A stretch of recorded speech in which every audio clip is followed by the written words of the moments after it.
আমি বর্তমান সরকারকে বলবো, আপনার সংগঠনের নেতা কর্মীদেরকে আপনারা আইনের মাধ্যমে, আপনারা দলের বিধিবিধানের মাধ্যমে তাদেরকে সচেতন করুন।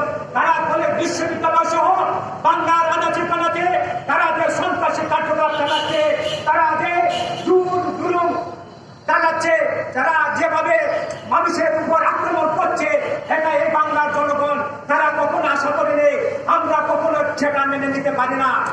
এই আপনারা জানেন, আজকে জুলাই সনদ সহ বিদ্যুৎ, গ্যাস, উদ্যোগী দাবিতে যখন নিত্য প্রয়োজনীয় দ্রব্যমূল্য যেভাবে উদ্যোগতি পাচ্ছে, অনেক দিশেহারা হয়ে যাচ্ছে।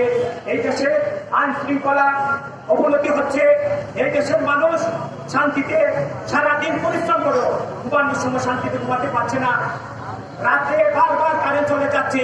কিন্তু বিগত আমরা যে সরকার বিরোধী সরকারে আমলো এত কষ্ট জনগণ করে নাই। আজকে গণতান্ত্রিক সরকার, আজকে তারেক জিয়ার সরকার, উনি যে আলটিমেটাম জনগণকে দিয়েছিলেন, উনি বলেছিলেন আই হ্যাভ এ প্ল্যান। উনি যে প্ল্যান করে এই দেশের মোশন হতে বসেছেন, বাংলা জনগণ এখন হারে হারে টের পাচ্ছে।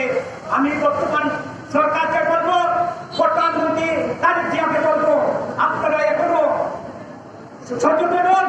এখন আপনার সংগঠনের নেতা কর্মীদেরকে আপনারা আইনের মাধ্যমে, আপনারা দলের বিধিবিধানের মাধ্যমে তাদেরকে সচেতন করুন। তারা দলের বিশ্ববিদ্যালয় সহ বাংলার আনাচে কানাচে তারা যে সন্ত্রাসী কার্যকলাপ চালাচ্ছে, তারা যে জুলুম চালাচ্ছে, তারা যেভাবে মানুষের উপর আক্রমণ করছে, এটা এই বাংলার জনগণ তারা কখনো আশা করেনি, আমরা কখনো সেটা মেনে নিতে পারি না।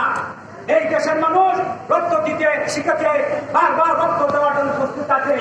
জুলাই গণঅভ্যুত্থানের মাধ্যমে এই দেশের মানুষ আশা আকাঙ্ক্ষা করেছিল এই দেশের মানুষ শান্তিতে পাবে, এই দেশের মানুষের আশা আকাঙ্ক্ষা কিছুটা হলেও আপনি লাঘব করবেন। কিন্তু দেখা যাচ্ছে দিন দিন এই দেশের মানুষ হতাশা হচ্ছে, দিন দিন মানুষ দিশাহারা হয়ে যাচ্ছে।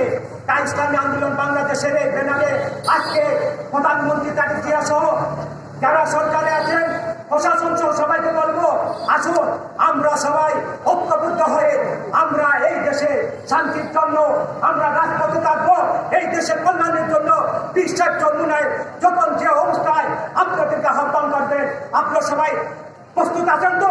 ইনশাআল্লাহ। এই দেশের জনগণের জন্য আমরা বিগত দিনে রক্ত দিয়েছি, আমরা আগামীতে রক্ত দেওয়ার জন্য প্রস্তুত আছি।